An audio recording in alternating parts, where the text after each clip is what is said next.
rabbits, and their names were Flopsy, Mopsy, Cottontail, and Peter. They lived with their mother in a sandbank underneath the root of a very, very big fir tree. Now, my dear, said old Mrs. Rabbit one morning, you may go into the fields or down the lane, but whatever you do, don't go into Mr. McGregor's garden. Don't go into Mr. McGregor's garden.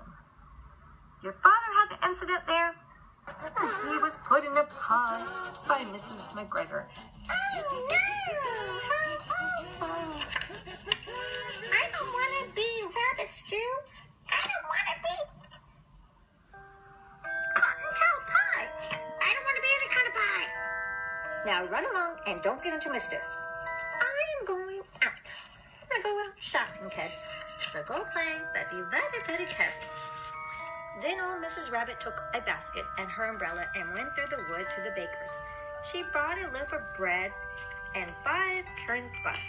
I can smell those freshly baked cinnamon buns now, with little raisins called currants. Flopsy, Mopsy, and Cottontail, who were good little bunnies, went down the lane to gather blackberries. Oh, I love blackberries, don't you? They're delicious.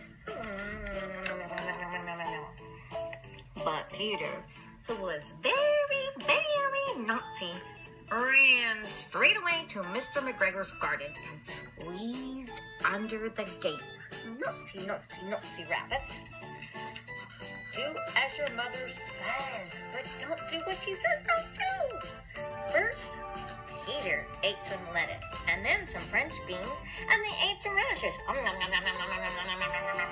Lettuce, French beans, radishes, carrots. And then, feeling rather sick, he went to look for some parsley. Oh, my stomach, I don't feel good. But around the end of a cucumber frame, who should he meet but Mr. McGregor? Oh, who's planting cucumbers? The evil little Mr. McGregor. Oh, no, Peter, don't go near him.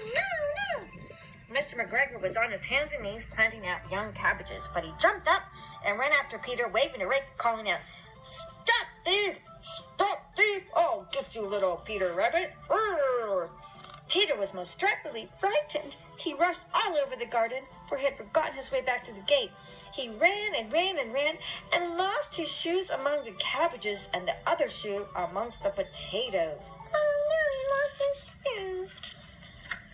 After losing his shoes, Peter ran on 4 legs and went faster and faster. I think he might have got away altogether if he had not unfortunately run into a gooseberry net and got caught by it.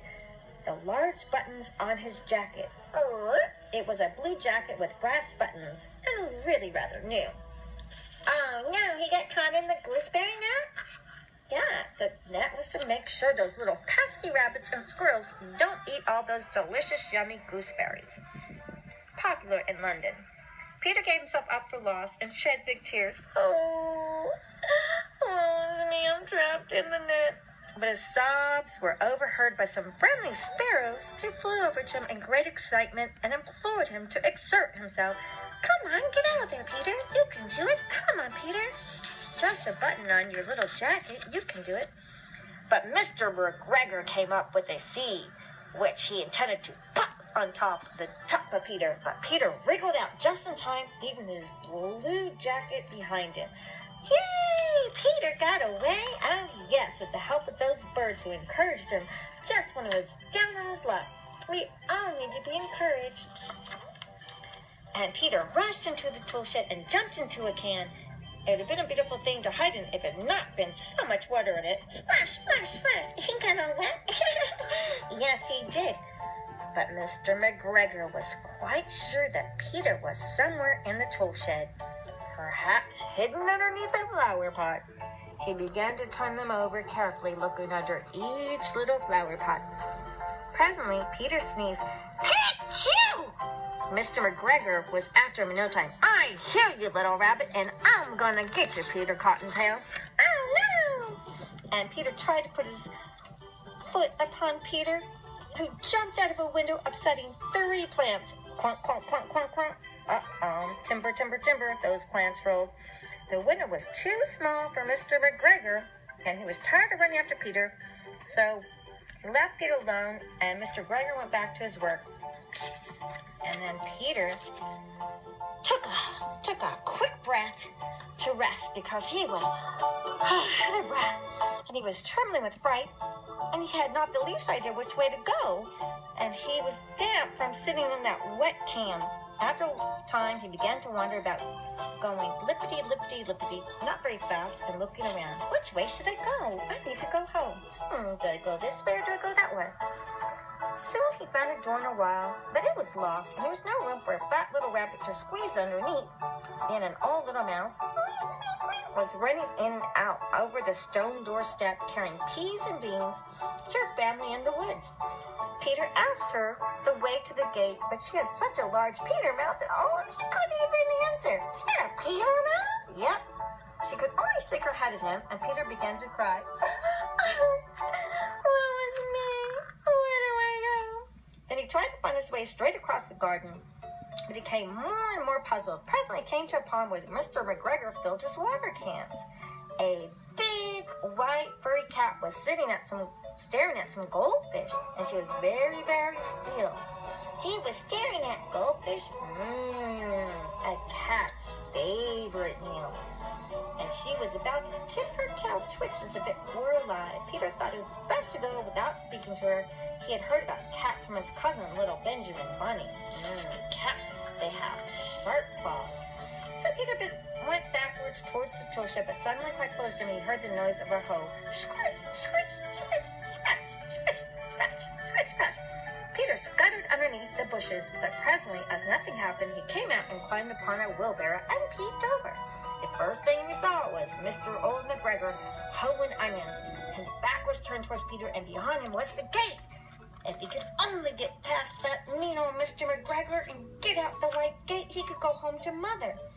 Peter got down very quietly off the wheelbarrow and started running as fast as he could go along the straight walk behind some black currant bushes. But that old Mr. McGregor caught sight of Peter around the corner. But Peter didn't care. He kept running and running underneath the gate and was safe at last in the woods outside the garden. Yeah, you mean Peter made it out? But Dad McGregor got Peter's nice brand new blue jacket and hung up the little jacket made little shoes for a scarecrow to frighten the blackbirds. He had Peter's jacket. He used it to scare the birds. Birds are smarter than that. Peter never stopped running or looked behind him. He got home to the big fir tree. He was so tired that he flopped down upon the nice sofa stand on the floor of the rabbit hole and shut his eyes. His mother was busy cooking, and she wondered what he had done with his clothes. It was the second little jacket and a pair of shoes that Peter had lost in a fortnight. Peter, what did you do with your blue jacket? You know how hard I worked to get you that little nice jacket? While I'm waiting all day long on cabbage stew pie. I'm sorry. I forgot it. His mother put him to bed and made him some chamomile tea, and she gave him a dose. 1 tablespoon to be taken at bedtime. Take a spoonful of medicine. But Flopsy, Mots, and Concho had bread and milk and blackberries for supper. But Peter had none because he was in bed with a spoonful of medicine.